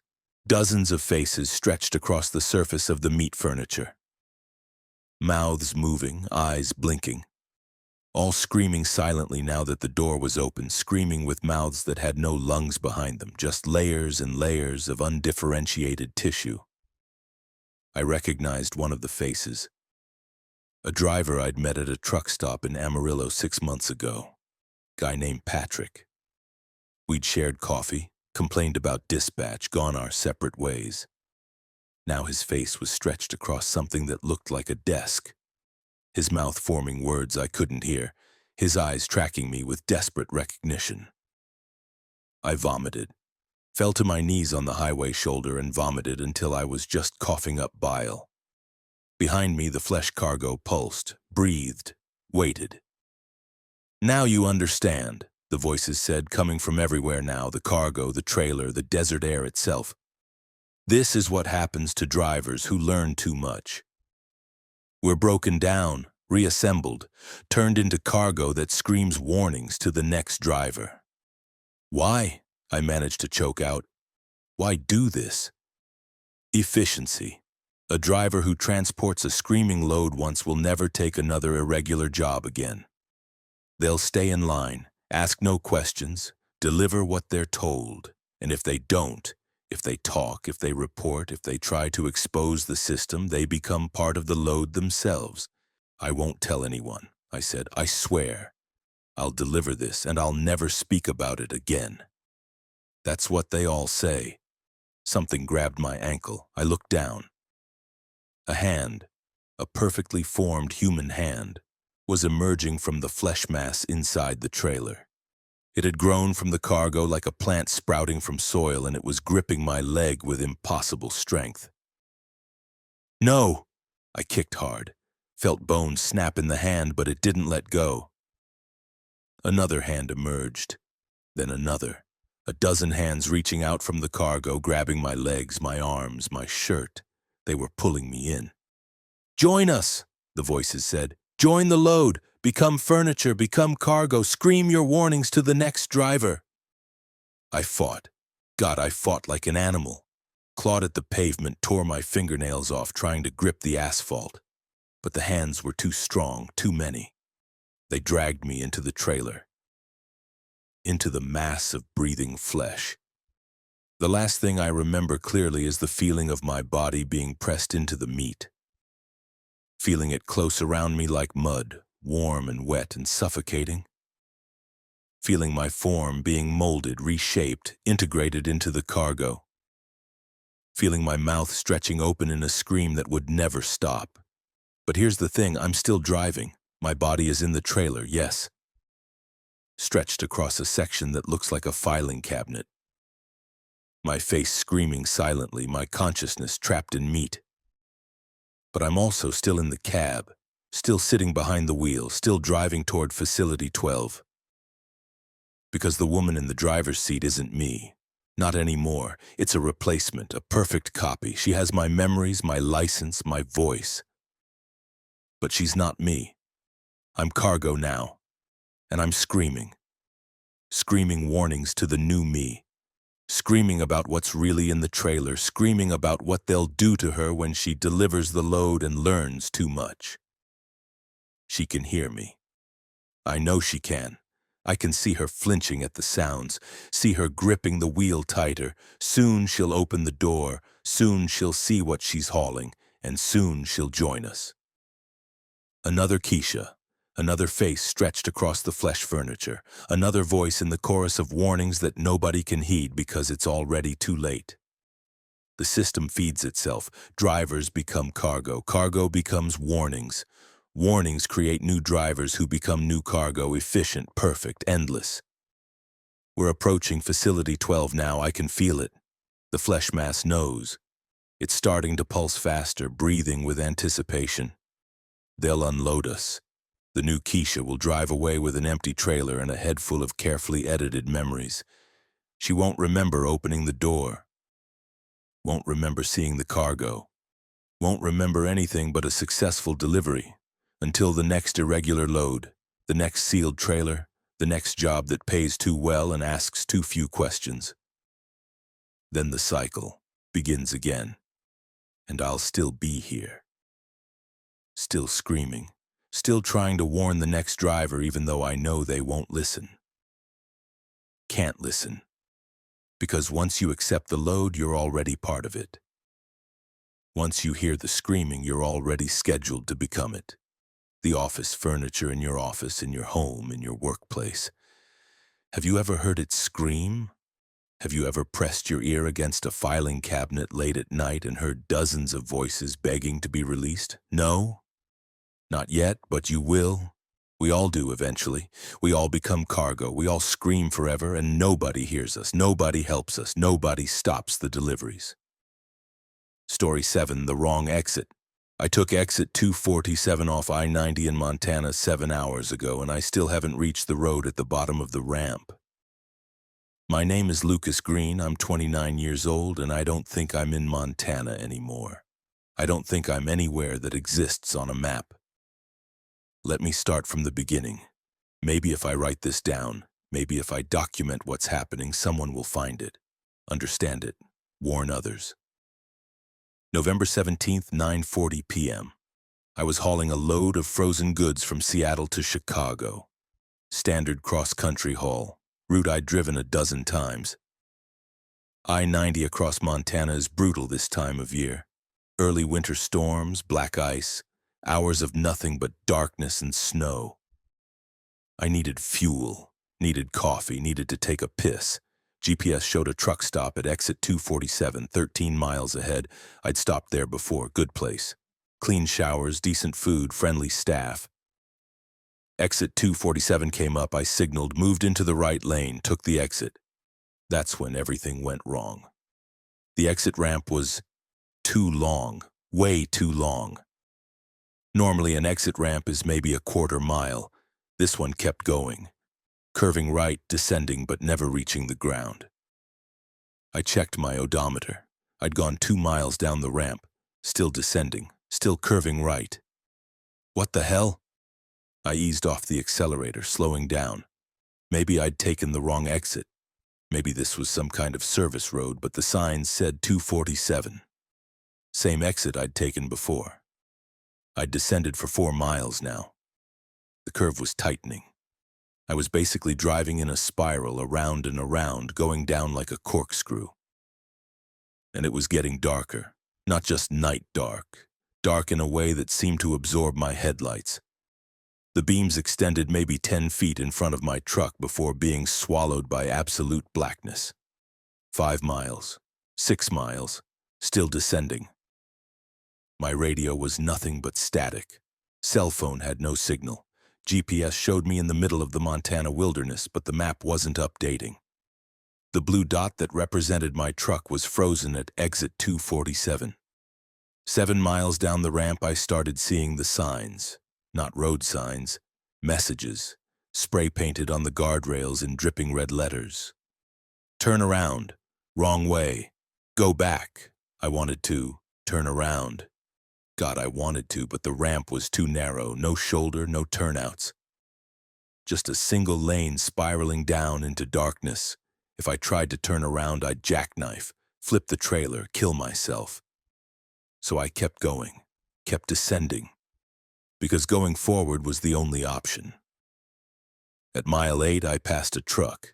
It was parked on the right side of the ramp, or crashed, hard to tell. A freight liner hauling a refrigerated trailer just like mine. The cab was empty, driver's door hanging open, no signs of the driver anywhere. I slowed as I passed it, saw something that made my stomach clench. The license plate, Washington State, my company, and the trailer number. RF7431, that was my trailer number, the exact trailer I was pulling. I checked my mirror, looked at my own trailer, RF7431. Same number, 2 identical trailers, both mine. I sped up, didn't want to think about what that meant, didn't want to process the implications. At mile 10, I passed another truck, same make, same model, same trailer number.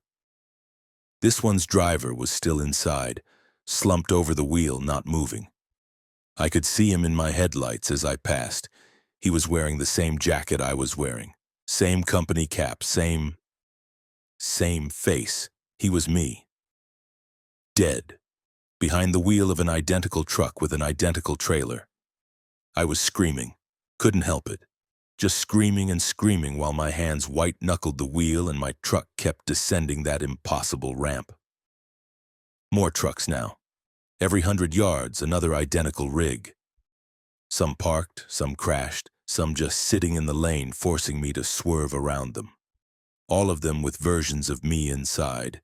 Some dead, some sitting upright, staring at nothing, some turned to watch me pass with hollow eyes.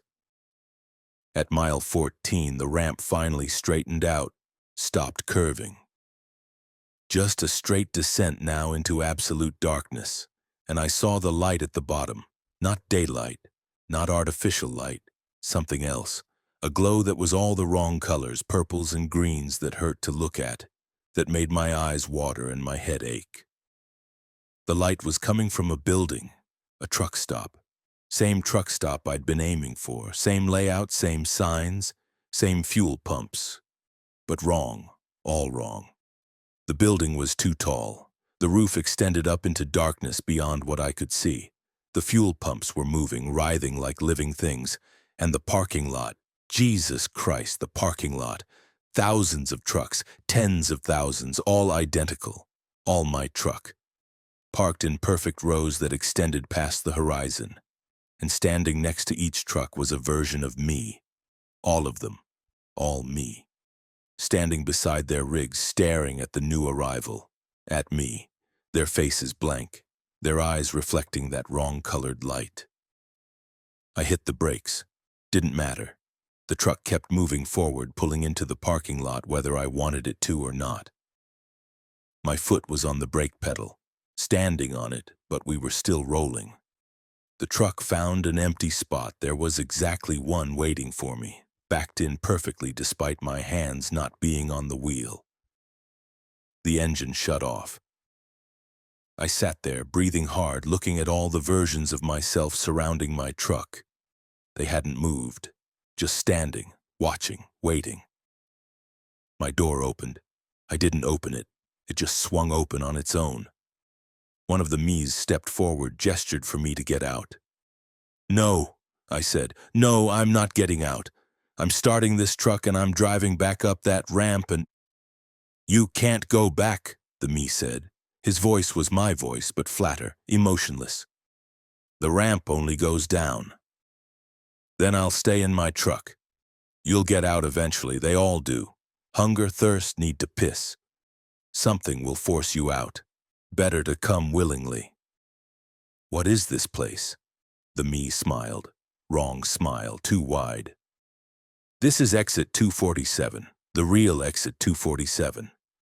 The one underneath the one you think you know." That doesn't make sense. Every exit has a shadow, a place underneath where the wrong versions go, where the mistakes accumulate. He gestured at all the other trucks, all the other me's. We're the might-have-beens, the could-have-beens. Every choice you didn't make, every route you didn't take, every version of you that could have existed. We're all here. I don't believe you. Then explain this. He pointed at the truck next to mine. The me standing next to it had a scar across his face. "That's the you that got in a bar fight in Spokane. He has a criminal record now, can't get hired by major companies." He pointed to another. "That's the you that married his high school sweetheart. He drives local, never left Oregon." Another. "That's the you that died in a car crash when he was 17. He never became a trucker at all." I looked at all the me's, hundreds of them visible, thousands stretching into the darkness. All different ages, different conditions, different lives. "But I'm the real me," I said. "I made my choices, I'm living my life." "Are you?" The me tilted his head. "Or are you just another might-have-been? Another possibility waiting to find out he's not the prime version?" "I don't understand." "There's only one real Lucas Green, one prime version, the one who exists in the real world making the real choices. All the rest of us, all the alternate versions, the possibilities, the shadows, we end up here, in the underneath, where we can't interfere with the prime's life." My hands were shaking. "How do I know if I'm prime?" "You don't. Not until you try to leave." He pointed back at the ramp. "If you're prime, you can drive back up. The ramp will let you. You'll wake up at the top, remember this as a bad dream, and continue your life. And if I'm not, then you stay here, with us, forever, watching the prime version live the life that could have been yours." I looked at all the me's. Some looked sad, some looked angry, some looked accepting, like they'd made peace with being shadows. "I'm getting back in my truck," I said. "I'm driving back up. You can try," the me said. I climbed back into the cab, started the engine. It turned over perfectly, all systems normal, fuel still showing half tank. I put it in gear and headed for the exit, following the signs that said ramp to I-90. The ramp was there, same spiral, same darkness, but now I was going up instead of down. I drove for an hour. The odometer said I'd climbed 37 miles, but I wasn't getting any closer to the top. The darkness remained absolute. The curve remained constant, and behind me in my mirrors I could see them. All the me's, walking up the ramp, following my truck. Thousands of them now, all walking in perfect lockstep, all staring at me with those blank eyes. I drove faster, 70 miles per hour on that tight spiral, way too fast, trailer swaying dangerously. But I couldn't let them catch me, couldn't let the shadow versions pull me back. At mile 50, I started seeing the signs again. You're not prime. Give up. You're one of us. No, I said through gritted teeth. No, I'm real. I'm Lucas Green, I'm 29, I'm prime, I'm real. At mile 60, I passed myself coming down. Another me, in another identical truck, eyes wide with terror. Taking exit 247 for the first time, descending into the underneath. He didn't see me. We were on different layers somehow. Different spirals of the same ramp. How many of me were on this ramp? How many were descending while I was ascending? How many were trapped in this loop, going up and down forever? At mile 70, my truck ran out of fuel, the engine sputtered, died. I coasted for another 30 seconds before coming to a complete stop. The Mez were still behind me, still walking, getting closer. I got out of the truck, started running up the ramp on foot, had to reach the top, had to prove I was prime, but the ramp never ended. I ran for what felt like hours, my lungs burning, legs screaming, but the darkness never thinned. The curve never straightened, and the me's were catching up. I can hear them now, thousands of voices, all mine, all speaking in unison. Give up. Come back. Accept what you are. I'm sitting on the ramp writing this on my phone. Battery at 4%, no signal. But maybe when I die, if I die, maybe someone will find my phone, find this document. Maybe the prime version of me will see this and understand. Don't take exit 247. Don't ever take exit 247. Because underneath the real exit is the shadow exit. And if you're not prime, if you're just one more possibility, one more might have been, you'll never leave. The M's are here, now, surrounding me, all of them reaching down with identical hands. It's time to go back, they say. Back to the parking lot, back to your truck, back to waiting. I'm prime, I whisper. I have to be prime.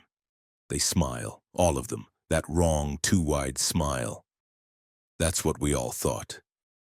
They're pulling me to my feet, leading me back down the ramp, back to the truck stop with the wrong-colored lights, back to my parking spot among the thousands of identical trucks, back to stand beside my rig and wait for the next version of me to arrive, the next me who'll think he's prime, who'll try to escape, who'll fail. Because none of us are prime. The real Lucas Green is up there somewhere in the real world, driving the real I-90, stopping at the real exit 247. We're just the shadows. The possibilities, the versions that never got to be real, and we wait here forever. In the underneath, where wrong exits lead. Story 8. The road that eats time. I've been driving for 6 hours, but my clock says I left the truck stop 3 minutes ago, and I can see myself in the distance ahead just starting this same drive. My name is Maria Santos. I'm 44 years old. I've been trucking for 16 years. And I'm trapped in a time loop on Highway 50 somewhere between Ely and Delta, Utah. November 19th, 0600. I left the Ely truck stop with a full load of machine parts headed for Denver, simple run. 8 hours, give or take. I'd driven it dozens of times. Highway 50 through Utah is called the loneliest road in America. 51 miles of nothing between Ely and Delta. No towns, no services, no cell signal, just straight empty highway through salt flats and desert. You and the road and your thoughts. I'd been driving for what felt like 45 minutes when I noticed something odd. The mile markers were repeating. I passed marker 72, then 71, then 72 again. I checked my odometer. It showed I'd driven 18 miles from the truck stop, but the markers said I'd only gone 2 miles.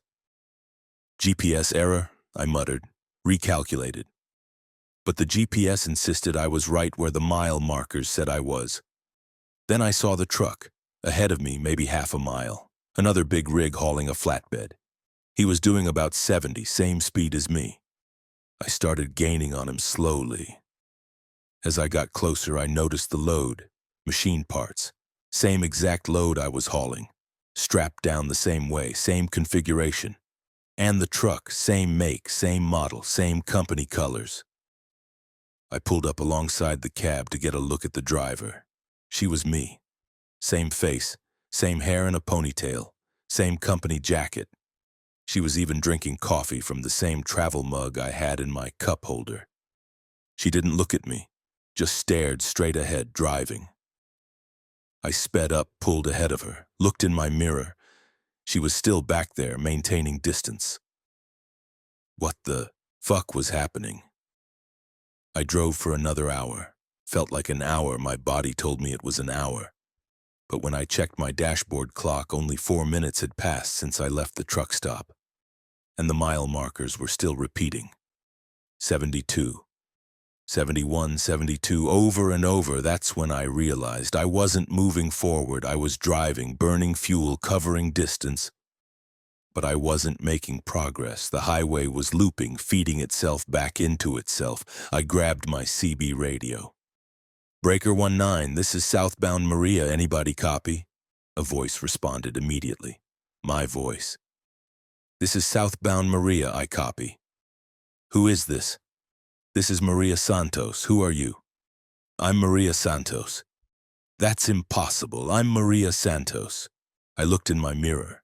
The truck behind me was flashing her lights. The me behind me was trying to signal. How long have you been on Highway 50? I asked. 6 hours, give or take, but my clock says 3 minutes. Same, exactly same. I think we're in a loop, she said. I said, I've been seeing versions of us, dozens, all driving the same direction, all hauling the same load, all experiencing the same time distortion. How do we get out? I don't know. I've tried exiting. There are no exits. Tried turning around. The road won't let me. It's like static. The radio cut out. I looked ahead. The me I'd been talking to was gone. Her truck just vanished. Blinked out of existence between 1 second and the next, but in the far distance I could see another truck, another me, starting the same drive. I've been driving for 6 hours now, real time. My body feels every minute of it. I'm exhausted, hungry, need to use the bathroom. But my clock still says 0603, 3 minutes since I left the truck stop, and I keep passing myself, dozens of versions, some ahead of me, some behind. All trapped in the same loop, all driving the same stretch of highway that never ends. Some of the me's have been here longer, I can tell. Their trucks are running rough. They look exhausted, haggard.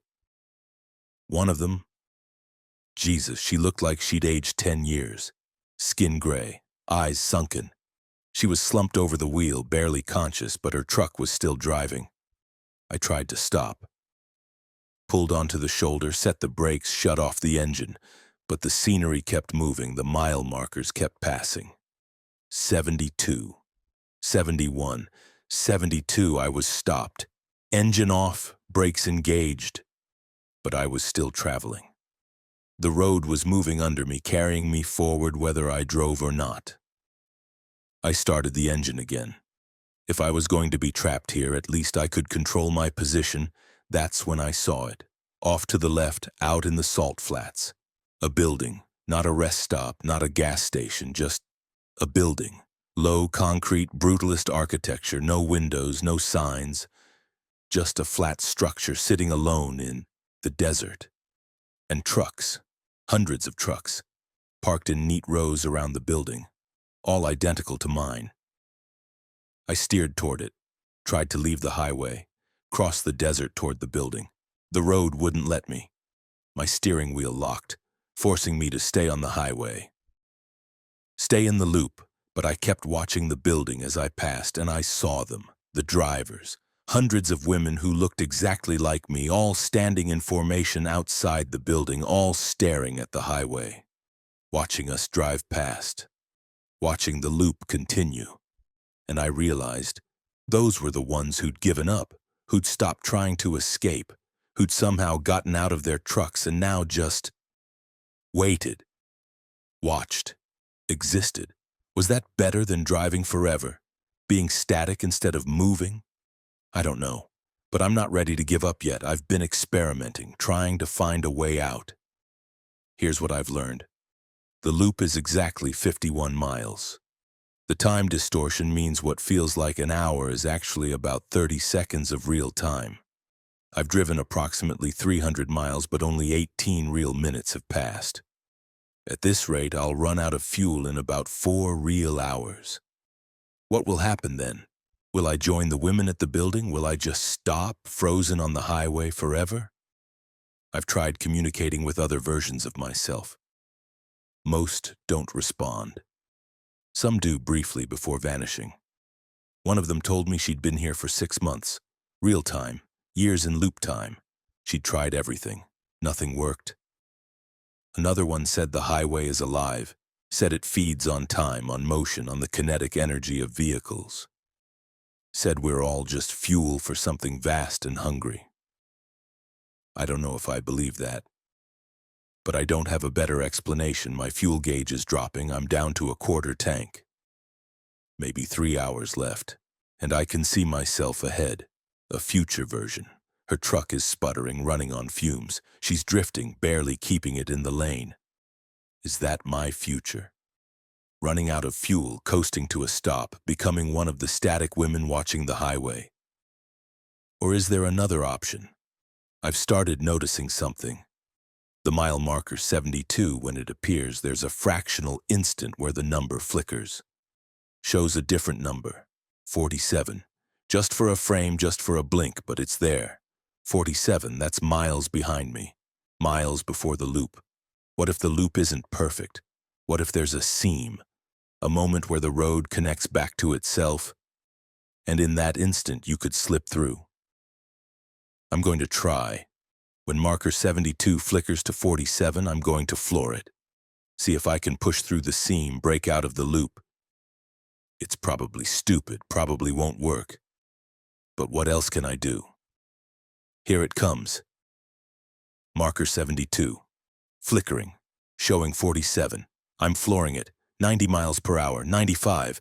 The trailer is swaying dangerously, but I don't care. The marker is flickering faster. 72, 47, 72, 47.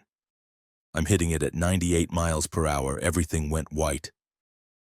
I'm writing this from a hospital in Delta, Utah. I crashed. Don't remember how. Don't remember anything between hitting that marker and waking up here. The state trooper said they found me unconscious in my truck on the shoulder of Highway 50, mile marker 48. No sign of an accident. Truck was intact. I was just unconscious, like I'd fallen asleep at the wheel. They found my phone with this document open, said I'd been typing while driving, which explained why I'd crashed. But I didn't crash. I escaped. I broke through the loop, didn't I? I asked the trooper, how long was I on Highway 50? He checked his report. Your GPS log shows you entered the highway at 0602 and we found you at 0621. 19 minutes. 19 minutes, but I'd been driving for over 6 hours. Lived through days in that loop. The doctors say I'm fine. Mild concussion, dehydration. They're keeping me overnight for observation, then I'm free to go.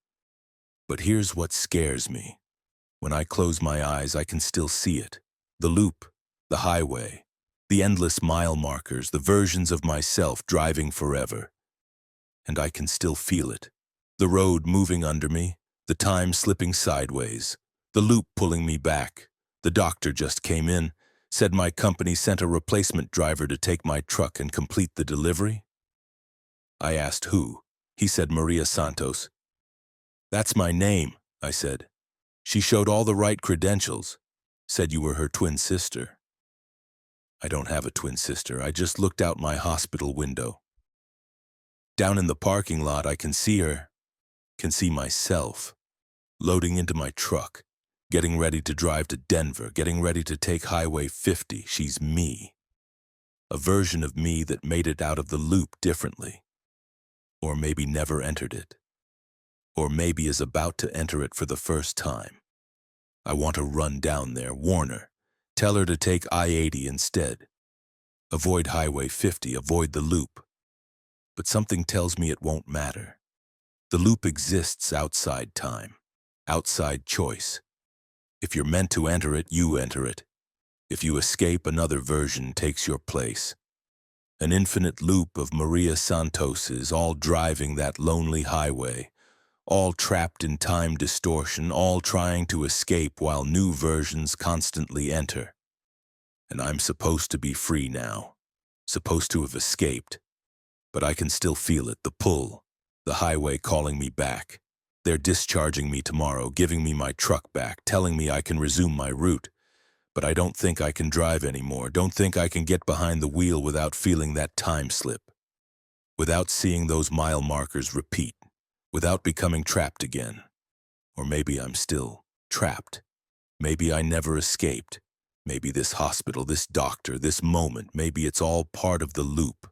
Another layer, another section of Highway 50 that never ends. How would I know? How does anyone know if they've escaped a time loop or just moved to a different part of it? I can see my reflection in the dark hospital window, see myself staring back. But behind my reflection I can see it, the highway, stretching into infinity. Mile marker 72, then 71, then 72 again, always repeating, always looping, always calling me back. The loneliest road in America. And I drove it forever, and I'm still driving it, and I'll never stop.